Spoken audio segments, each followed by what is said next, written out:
10월 17일 목요일 하나님 말씀 호세아 14장 1절부터 9절입니다.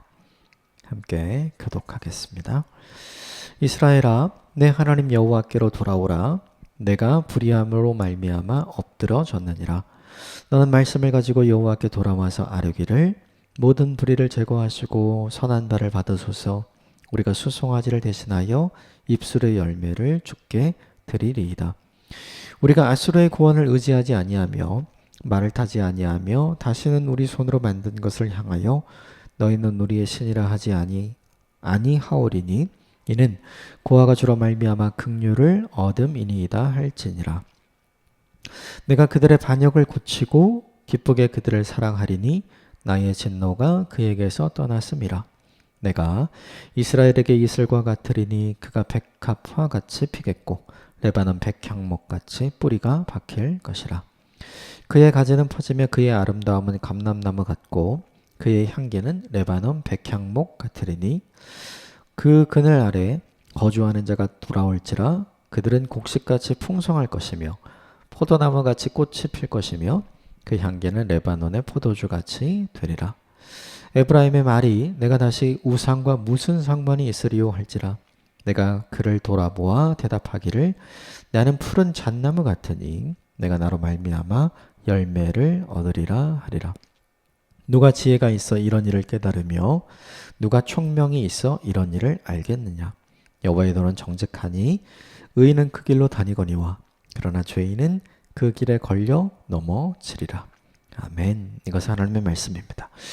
오늘 본문은 이제 어제 본문과는 달리 어제 본문 우리가 보지 않았지만 제일 마지막에 보면 너희가 나를 잊어버리고 너희가 하나님을 떠나서 너희가 원하는 대로 다 해주었지만 결국에 너희에게 남은 것은 죄밖에 없지 않느냐. 그래서 내가 그것을 기억하고 결국에 너희에게 끝이 무엇인지를 보여줄 것이다. 어제 이제 마지막 부분이 이렇게 끝나거든요. 그런데 오늘은 그것과 전혀 반전이 되는 메시지. 그러니까 어제 건 경고였던 거죠. 이렇게 돌아와라. 이렇게 돌아오지 않으면 이런 일이 생길 거야. 너희의 현실이 이러니까 너희는 그 현실에 대한 대가를 받게 될 거야. 이런 경고를 해주죠. 왜 그 경고를 해주냐 하면 그렇게 되지 않게 하기 위해서. 그래서 오늘 본문에 계속해서 돌아오라는 이야기를 하고 돌아오면 어떻게 될 건지에 대한 이야기를 합니다. 몇 가지 부분만 좀 읽어보고 함께 나눠보도록 하겠습니다. 먼저 1절 말씀 같이 읽읍시다. 시작. 이스라엘아, 내 하나님 여호와께로 돌아오라. 내가 불의함으로 말미암아 엎드려졌느니라. 일관된 호세아의 메시지죠. 6장에서도 있었고, 그죠? 오늘 지금 14장에서도 똑같이 하나님께로 돌아오라 이렇게 얘기했죠. 그런데 이제 돌아오려면 어떻게 돼야 돼요? 멀리 떠나 있어야죠. 그렇죠? 돌아오는 건 멀리 갔다가 돌아오는 거예요. 그래서 내가 불의함으로 말미암아 엎드러졌다. 거기서 완전히 심판과 징계 가운데 있을 거야. 어제 본문에 연결된 말씀이죠. 돌아올 때는 요때 돌아와야 돼. 왜 이 이야기를 하냐면 이런 생각을 하고 있는 사람이 있는 거죠. 돌아가기엔 이미 늦었어. 지금 돌아가서 뭐 하겠어? 이 모습으로 돌아가서 되겠어? 라는 생각을 하는 사람들이 있거든요. 복음을 전하다 보면 그런 분들 의외로 만나게 돼요. 이 나이가 돼서 내가 예수 믿는다고 한들 내가 하나님 볼 면목이 없습니다. 라고 이야기하시는 분들 되게 많고 내가 이렇게 오랜 시간 동안 하나님을 떠나 있었는데 교회를 떠나 있었고 예배를 떠나 있었는데 이제 다시 그 예배 안으로 교회 안으로 그리고 하나님 앞으로 간다는 것이 되게 송구하다. 이런 마음을 갖고 계신 분들이 있거든요. 그런데 오늘 본문이 그거에 대한 답을 주는 거죠. 전혀 괜찮다. 돌아올 때는 가까이서 돌아오는 게 아니라 멀리 갔을 때 돌아오는 거예요. 멀리서 하나님으로부터 멀리 떠났으니까 돌아오라고 얘기하는 거예요. 그 바운더리 안에 있으면 근처에 있으면 이런 얘기 안 하겠죠. 이제는 돌아와야 될 때이고 더 가면 안 되기 때문에 돌아오라고 하시는 거잖아요. 이게 은혜죠. 그러므로 무엇보다 중요한 게 있어요. 뭐냐 하면 하나님께서 돌아오라라고 하는 사인을 주셨다면 우리가 이제 갈 만큼 간 거예요. 거기서 생각해야 될 건 뭐냐면 지금 돌아가면 뭐 되겠어? 이런 생각하면 안 되죠. 지금 돌아가면 하나님 받아주겠어? 이런 생각하면 안 되죠. 돌아갈 면목이 없어. 이런 생각도 할 필요가 전혀 없어요. 탕자가 아버지에게 돌아올 때 그는 스스로 아들이 아니라 나는 종이라도 좋으니까 그 집에 있으면 좋겠다. 이 마음 갖고 오잖아요. 근데 아버지가 뭐라 그래요? 그가 생각했던 건 전혀 달리 너는 여전히 내 아들이라. 그래서 목욕시키고 옷 갈아입히고 그리고 손에 아들이라는 표시의 반지를 끼우고 그리고 송아지 잡아다가 온 동네 사람들 불러서 잔치하잖아요. 내 아들이 돌아왔습니다. 내 아들이 돌아왔습니다. 하나님이 그런 거죠. 우리 생각과 하나님의 생각은 달라요. 돌아오기에 늦은 때는 없다. 이게 이 본문이 보여주는 거죠. 2절 같이 읽을까요? 시작. 너는 말씀을 가지고 여호와께 돌아와서 아뢰기를 모든 불의를 제거하시고 선한 바를 받으소서. 우리가 수송아지를 대신하여 입술의 열매를 주께 드리리다. 돌아올 때 어떻게 돌아와야 되냐면 말씀을 가지고 여호와께로 돌아와서 말씀과 함께 여호와께 돌아오는 뭐라는 거죠? 지금까지 이스라엘 백성들이 하나님을 잊고 하나님을 멀리 했던 이유가 뭐냐면 하나님의 말씀을 받아들이지 않은 거죠. 나는 너의 하나님이야. 나는 너의 구원자야. 나는 너의 공급자야. 나는 너의 보호자야. 어제 본문에 나오잖아요. 그걸 다 거부하잖아요. 이제는 하나님 필요 없어요. 그렇죠? 그런데 지금 너는 말씀을 가지고 하나님께서 직접 말씀해 주신 내가 너의 하나님이고 내가 너의 구원자이고 내가 너의 공급자이고 내가 너의 보호자라는 이 말씀을 가지고 돌아오라는 거죠. 이 본문이 보여주는 메시지. 돌아갈 때 무엇으로 돌아가는 거예요? 말씀으로. 그래서 하나님 말씀을 듣고 보고 읽는 것은 우리에게 너무 중요해요. 그래야만 우리가 돌아갈 수 있죠. 말씀을 가까이 하는 하나님의 사람이 되십시오. 늘 말씀을 보거나 말씀을 묵상하거나 말씀을 듣거나 말씀을 생각하는 사람이 되십시오. 그리고 돌아와야 되는 사람이 혹여 있다면 말씀을 들려주십시오. 그러면 그 말씀 때문에 그의 인생이 변화되어지고 그 말씀을 통해서 말씀을 중심으로 말씀을 붙잡고 하나님께로 돌아오는 역사가 일어나게 돼요. 그리고 두 번째, 돌아와서 아뢰기를 멈추었던 대화가 시작되는 거죠. 그죠? 그 대화의 내용 중에 이거죠. 모든 불의를 제거하시고 선한 바를 받으소서. 내 인생의 모든 불의를 제거해 주십시오. 이제는 본인이 아는 거예요. 내가 아무리 발버둥 쳐도 내게서 악한 것밖에 나오지 않는다는 걸 이 사람 스스로가 아는 거죠. 이게 뭐예요? 회개하고 자복하는 거죠. 회개하고 자복은 뭘 통해서 일어나요? 기도를 통해서 일어나잖아요. 그러니까 말씀을 붙들고 돌아와서 기도하라. 하나님으로부터 멀리 떨어진 사람의 특징이 뭐냐 하면 말씀 안 봐요. 그리고 기도 안 합니다. 근데 하나님으로부터 가까이 오기 시작하는 사람들에게 나타나는 현상은 멈추었던 말씀을 읽고 보고 멈추었던 대화, 기도를 시작하는 거죠. 그 기도 가운데 있는 가장 중요한 내용 중에 하나가 하나님 내가 이랬습니다. 내가 이랬습니다. 내 힘으로는 안 됩니다. 이걸 고백하는 내용이 있는 거죠. 그러니까 너무나 명확하게 우리가 경험하고 있는 것들을 이 본문이 얘기하는 거예요. 그리고 이렇게 얘기합니다. 우리가 수송아지를 대신하여 입술의 열매를 주께 드리리다. 지금까지는 사람들이 어떻게 했냐면 하나님 도 섬겼잖아요. 그러니까 하나님 패싱하는 인생을 살았지만 예배는 드렸거든요. 제사는 드렸어요. 제사 드렸으니까 됐어. 이제는 내 마음대로. 그래서 하나님께 제사 드리고 그리고 바알을 같이 섬기고 하나님만 예배하고 하나님만 섬기는 게 아니라 하나님도 예배하고 하나님도 항상 양다리 걸치는 인생을 살았던 거죠. 그런데 이제는 그렇게 안 하겠다는 거죠. 제물만 드리는 것이 아니라 우리의 입술의 열매, 우리 입술의 고백뿐이 아니라 입술의 열매는 뭐예요? 입술의 열매, 내가 말한 대로 행하는 거잖아요. 그러니까 내가 이제 말만 주님 앞에 드리는 사람이 아니라 내 삶과 내 행동, 내 자세와 내 태도를 하나님 앞에 드리는 사람이 되겠습니다. 지금 요 이야기 하는 거죠. 정확하게 안 거예요. 하나님이 이스라엘 백성들에게 원하셨던 게 뭐였어요? 나는 재물을 너에게 원하지 않아. 나는 너의 마음을 원해. 이거였잖아요. 이걸 지금 돌아온 사람들이 말씀을 붙들고 돌아와서 기도함으로 회개하고 자복하는 사람들이 분명하게 안 거죠. 내가 무엇으로 하나님 앞에 응답해야 되는지. 하나님이 기뻐하고 원하시는 것은 재물 드리는 것, 수송아지 드리는 게 아니라 내가 말한 대로 살아가는 내 삶의 열매를 하나님께서 받기를 원하시는구나. 이걸 깨달아서 자기의 삶을 바꾸겠다. 이렇게 얘기하는 거죠. 그래서 구체적으로 어떤 삶을 바꿀 것인가? 3절 보실까요? 같이 읽읍시다. 시작.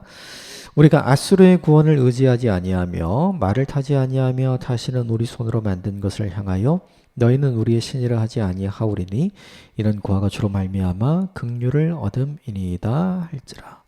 아수르의 구원을 의지하지 아니하며 우리가 사람의 힘을 의지하지 않겠습니다.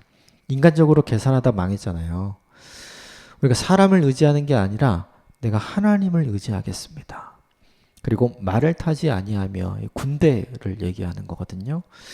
호세아 왕이죠. 북이스라엘의 마지막 왕이었던 호세아가 생각한 건 우리가 힘이 없어서 군대가 없어서 아수르에게 대항을 못한다. 그래서 애굽하고 동맹을 맺으려고 했던 거죠.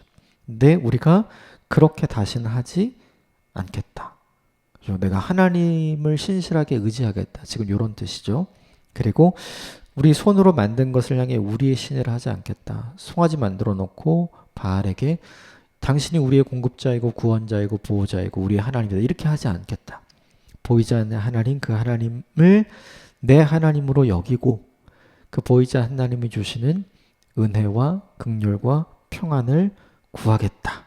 지금 아주 구체적으로 얘기하는 거죠. 이게 하나님께로 돌아오는 사람들이 보여주는 구체적인 내용들이 있어요. 이게 뭐냐면 말씀을 보고 듣기 시작하고 하지 않던 기도를 하기 시작하고 그리고 고백하지 않던 자기의 잘못과 죄를 고백하고 회개하고 자복하기 시작을 해요.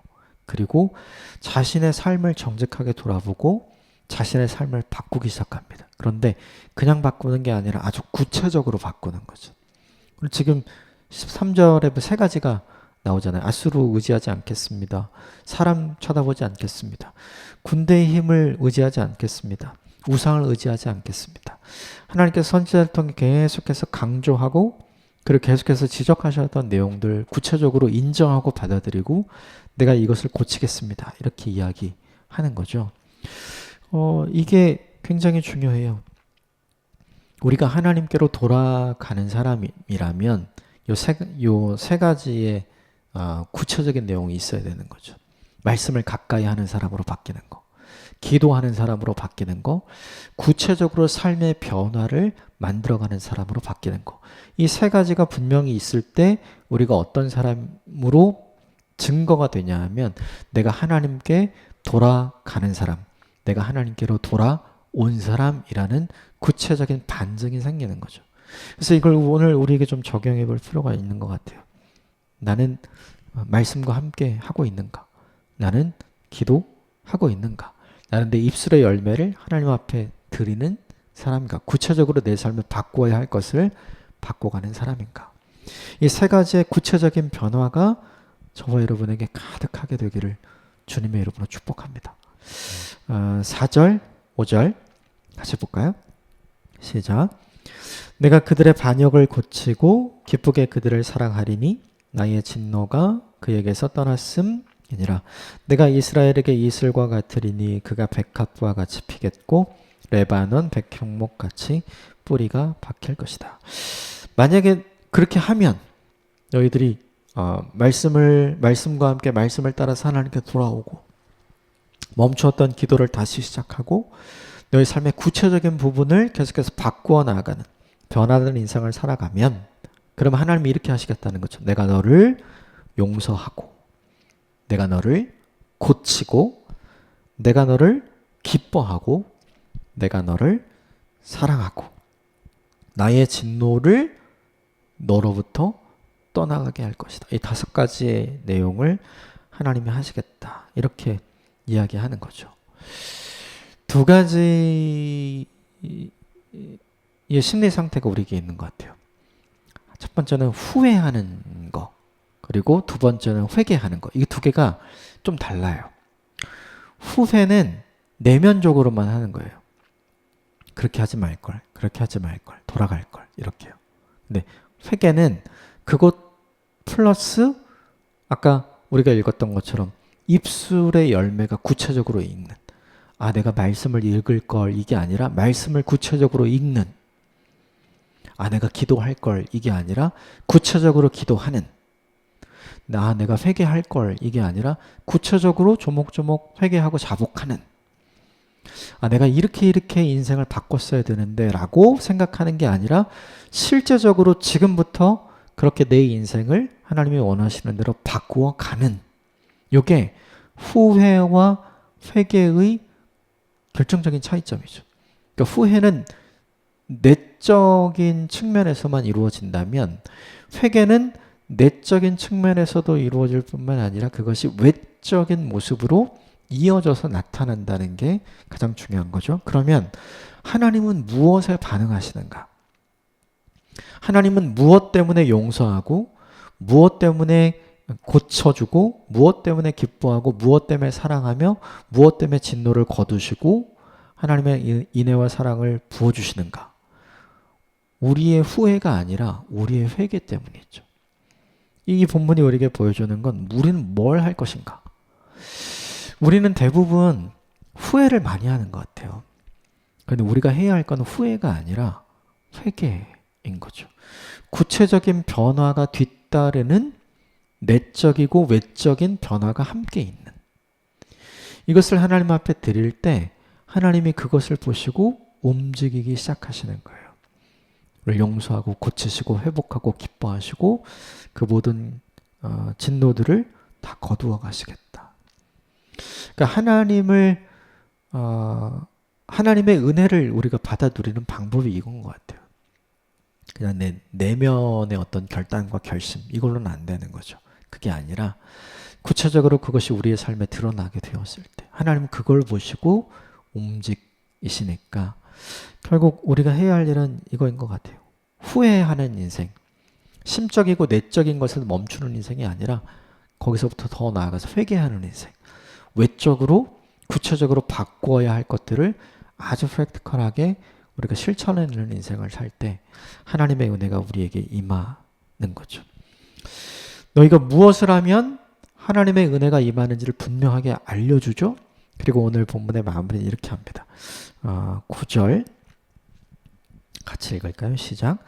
누가 지혜가 있어 이런 일을 깨달으며 누가 총명이 있어 이런 일을 알겠느냐? 여호와의 도는 정직하니 의인은 그 길로 다니거니와 그러나 죄인은 그 길에 걸려 넘어지리라. 어떻게 해야 될지 다 알려주고 그렇게 하면 이런 일들이 있을 거야. 이것도 다 알려줬죠. 그럼 그렇게 하면 되잖아요. 그런데 사람들은 갈등한다는 거예요.